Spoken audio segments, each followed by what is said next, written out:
Բայց շանթի եթերում լրատվության ժամ է, ապրիլի 16-ն է, չորեքշաբթի։ Եվ այսպես Գյումրին դարձյալ լրատվամիջոցների ուշադրության կենտրոնում էր։ Նորընտիր Ավագանին այսօր քաղաքապետ ընտրել։ Ավագանու 9-րդ գումարման առաջին նիստը կայացել է գլխավոր այս օրակարգով։ Մարտի 30-ի ընտրությունների արդյունքներով անցողիկ շեմը հաղթահարել են 5 քաղաքական ուժեր։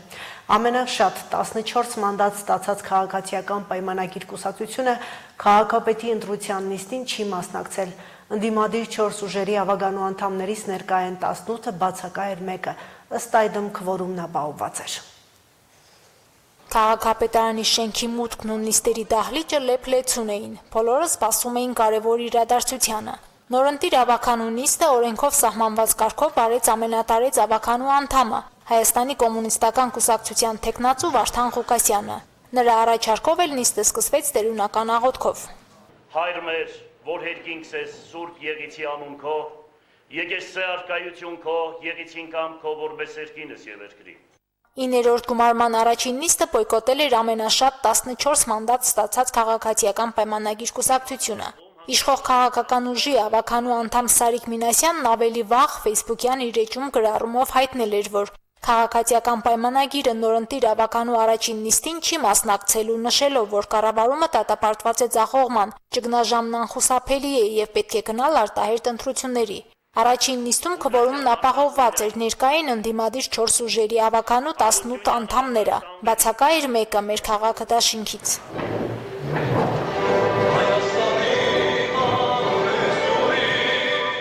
Գյումրիի օրհներգը հնչելուց հետո օրակարգով առաջինը ժամանակավոր հաշվիչ հանձնաժողով ձևավորեցին, քվեարկությունն ու ձայների հաշվարկը կազմակերպելու համար։ Ընդդիմադիր ուժերի Ավագանու անդամները քաղաքապետի թեկնածու չառաջադրեցին եւ վերահաստատեցին իրենց աջակցությունը կոմունիստական կուսակցության քաղաքապետի թեկնածուի Վարդան Ղուկասյանի ընտրության քվեարկությանը։ Մենք տեր ենք կանգնում մեր այդ խոստմանը եւ հավատարիմ ենք մնում մեր սկզբունքներին եւ այսօր չառաջադրելով քաղաքապետի թեկնածու քվեարկելու ենք ընդդիմադիր դաշտում առավելագույն ձայներ ստացած քաղաքական ուժի օգտին։ Մենք նույնպես քաղաքապետի թեկնածու չենք առաջադրելու եւ առաջնորդվելու ենք մարտի 31-ին առավոտյան իմ արված հրապարակման մեջ տեղ գտած հայտարարություններով, այսինքն մեր քվեներով ապահովելու ենք ընդդիմադիր քաղաքապետի թեկնածուի ընտրությունը, որովհետեւ վստահորեն պնդում ենք, որ դա է պահանջում այսօր պետության առավելագույն շահը։ Մեր քաղաքը դաշինքը հավատարիմ է մնում իր տարած հայտարարությանը, մենք թեկնածու չենք առաջադրում եւ պարտադիր քվեարկելու ենք ընդդիմության միասնական թեկնածուին։ Ընդդիմության միասնական թեկնածու Վարդան Ղուկասյանը առաջադրվելուց հետո ելույթում հայտարարեց, որ ընտրվելու դեպքում համերաշխ աշխատելու է Ավագանու բոլոր խմբակցությունների հետ։ Եվ մի բան գիտեմ, որ ամենակարևորը համերաշխությամբ, խաղաղությամբ, կառուցողական հիմք ընդունելով հավատքը եւ հայրենիքը։ Հետո կես ժամանոց ընդմիջում հայտարարվեց քվեաթերթիկի ձևանմուշները հաստատելու եւ քվեարկություն անցկացնելու համար։ Քվեարկությունը բաց էր ու տեսանելի բոլորին։ Եվս 10 րոպեանոց ընդմիջումից հետո հանձնաժողովը վերադարձավ քվեարկության արդյունքներին ամփոփած։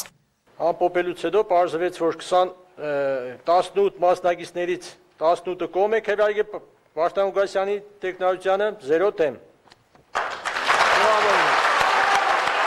13 տարի անց եւ 5-րդ անգամ Վարդան Ղուկասյանը ընտրվեց Գյումրիի քաղաքապետ, վերադառնալով այն քաղաքապետարանի շենք, որը կառուցվել է իր ղեկավարման տարիներին։ Լսելու ենք բոլորին,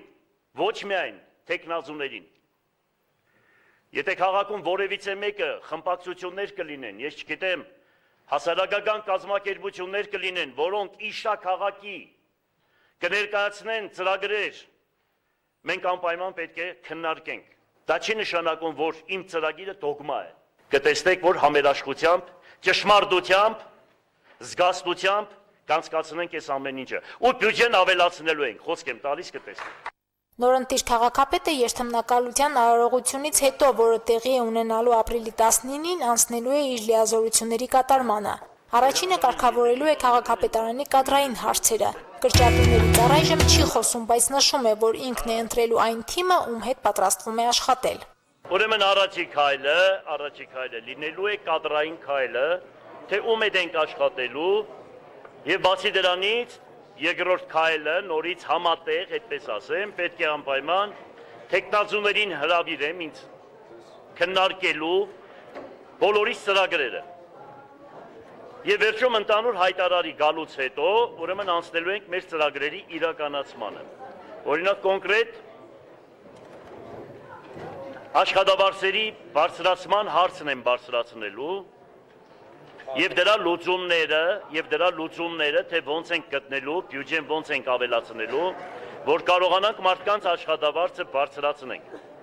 Ուրեմն ես գիտեմ, դա ինչ սկզբունքով պիտի անենք,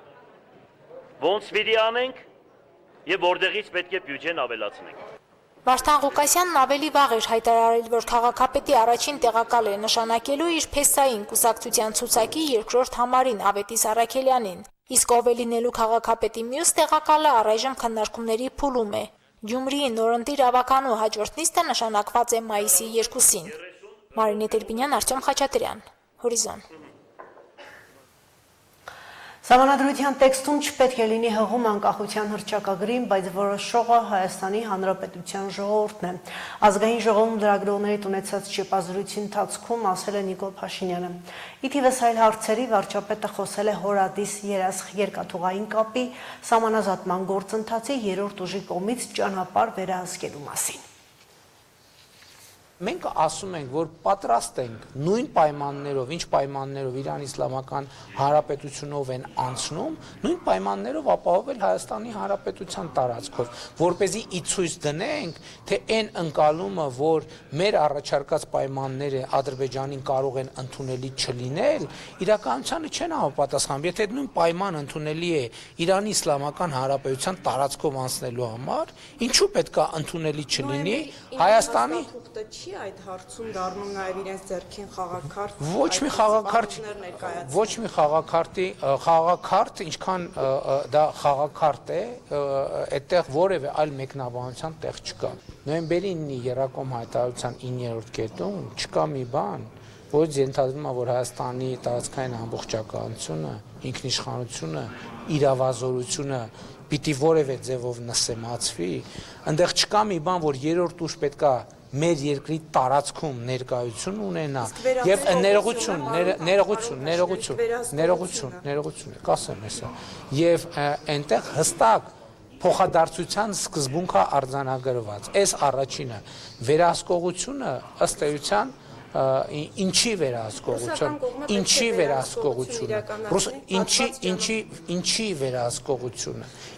վերահսկողությունը, հասկանաք, շատ կարևոր է այդ հարցի պատասխանը ստանալ եւ որտեղ վերահսկողությունը մենք այդ հարցին տվել ենք պատասխան եւ ասել ենք, որ դա կարող է լինել եւ մեր ընկալմամբ դա կարող է լինել մոնիտորինգի գործառույթ, որը կարող է իրականացվել Մոսկվայից կամ չգիտեմ արբանյակային կապի միջոցով, արբանյակային գործիքների միջոցով։ Էլ չեմ ասում ամենակարևորը նոյեմբերի 9-ի Երակոմ հայտարարությունը միայն 9-րդ կետ չունի։ Որևէ տեղ, որևէ բան գրած չի, որ Հայաստանի տարածքային ամբողջականությունը, ինքնիշխանությունը, իրավազորությունը որևէ կերպ կարող է նսել, չկա այդպիսի բան, դա բացառված է, ովքեր ասում են, որ Հայաստանը նման պարտավորություն է ստացվել, ճիշտ չեն ասում ուղղակի։ Ես վերահսկողության այդ գործառույթի մասին եմ Վերահսկողություն մեկնաբանում եք դուք մի ձև, Ադրբեջանը Ես չեմ մեկնաբանում մի ձև, ես ասում եմ Հայաստանի ինքնիշխանությունը, իրավազորությունը, տարածքային ամբողջականությունը որևէ կասկածի ենթակա չի եւ չի կարող լինել։ Սահմանազատման գործընթացից ինչ նորություն կա։ Գիտեք, մենք դրա հետ կապված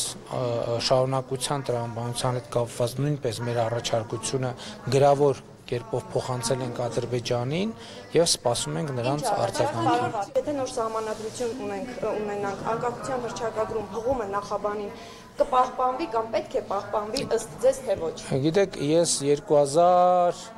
եթե թիվը խառնեմ, խնդրում եմ կներեք, դուք կստուգեք 2022 կամ 23 կամ նույնիսկ 24 թվականի անկախության հռչակագրի օրվա իմ ուղերձում ես ասել եմ, որ իմ կարծիքն այն է, որ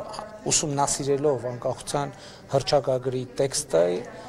նորից ուսումնասիրելով եւ նորովի կարդալով ես ասել եմ, որ իմ կարծիքով այդ տեքստը նրա մասին է, որ Հայաստանի անկախ հանրապետություն, պետականություն չի կարող լինել, դա անհնար է։ Եթե ես սա ասում եմ, հետեւաբար ես չեմ կարող ասել, որ նոր սահմանադրության տեքստում պետք է լինի հղում անկախության հռչակագրին։ Ընդհակառակը, ես կարող եմ ասել, որ իմ կարծիքով նոր սահմանադրության տեքստում չպետք է լինի հղում անկախության հռչակագրին, բայց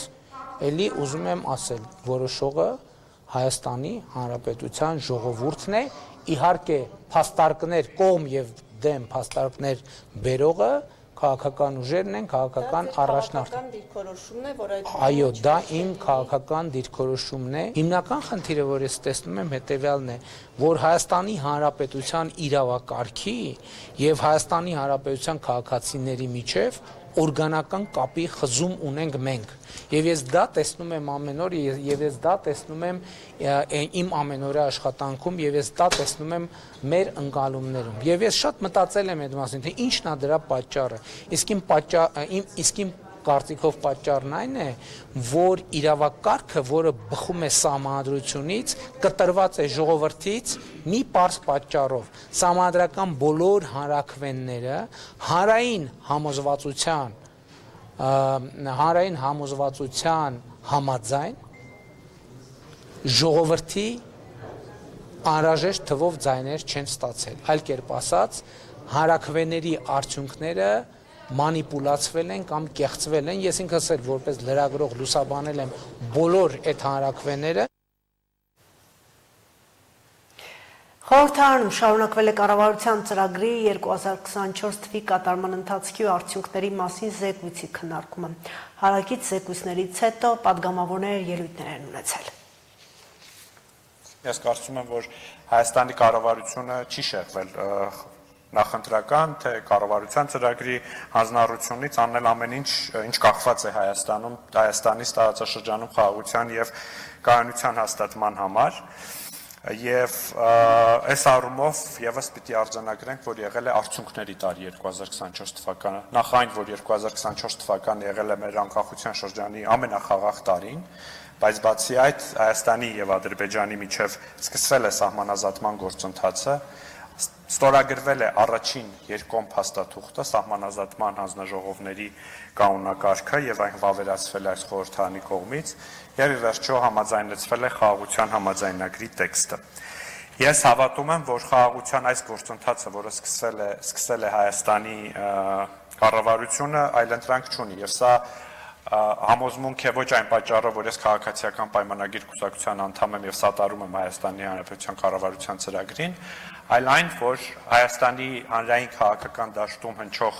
քննարկումներում կամ քննադատության մեջ չկա որևէ այլընտրակ խաղաղության գործընթացի, որը կհանգեցնի խաղաղության։ Բոլոր այլընտրանքային մտքերը հանգեցնելու են երկու բանի, կամ հակամարտության խորացման եւ պատերազմի, կամ Հայաստանի ինքնիշխանության կորստի։ Ապագան այս մարտիկ փորձում են մեզ ներկայացնել որպես թուրք-ադրբեջանական տանդեմի հետ ինտեգրվող մի լավատեսություն։ Հայ ժողովուրդը տեսել է Թուրքիայի հետ ապրելու հետևանքը, ցեղասպանություն, տեսել է Ադրբեջանի հետ ապրելու հետևանքը, ցեղասպանություն։ Հիմա դուք նորից մղում եք մեր ժողովրդին ցեղասպանության նոր շրջափուլ ու դրանով համարում եք, որ դուք նոր Հայաստան եք կառուցում, իրական Հայաստան եք կառուցում։ Ձեր ասած իրական Հայաստանը Հայաստան չլինելն է։ Ձեր ասած իրական Հայաստանը ողբացող Հայաստանն է։ Հայ ժողովուրդն է, որին դուք մղում եք դեպի կառափնարան։ Ես ուղղակի զարմանում եմ, էլի ոնց են մեր դաշնակցական գործընկերները այդքան հանդգնություն ունենում։ Գալ է Սանդոնի մոտից խոսել բանից, պետական շահից, անկախությունից, Հայաստանի Հանրապետությունից։ Եկեք նորից էլի վերհիշենք այս ուժը ինչի մասին է ընդհանրապես։ Հələ այն բան դարի սկիզբը լավ, պահի տակ մոռանանք մի քիչ համարենք դա, որ իրանք, չգիտեմ, համարում են, որ սխալվել են, չնայած դժվար թե։ Հայաստանը երբ որ անկախանում էր, Դաշնակցությունը դեմ է եղել Հայաստանի անկախացմանը, սա փաստագրված է։ Դաշնակցության բյուրոյի ներկայացուցիչ Մարուխյանը 1988 թե 89 թվականին ասել է, որ անկախությունը այս պահին պետք չի։ Դաշնակցությունը մյուս երկու ավանդական կուսակցությունների հետ, եթե չեն սխալվում, 1990 թվականին հրապարակային կոչով է հանդես եկել, կոչ անելով հայ ժողովրդին, այն ժամանակվա փողոցի հանրահավաքի մասնակից ամբողջ ժողովրդին, հանգիստ մնալ մեծ հաշվով, չխաթարել այլ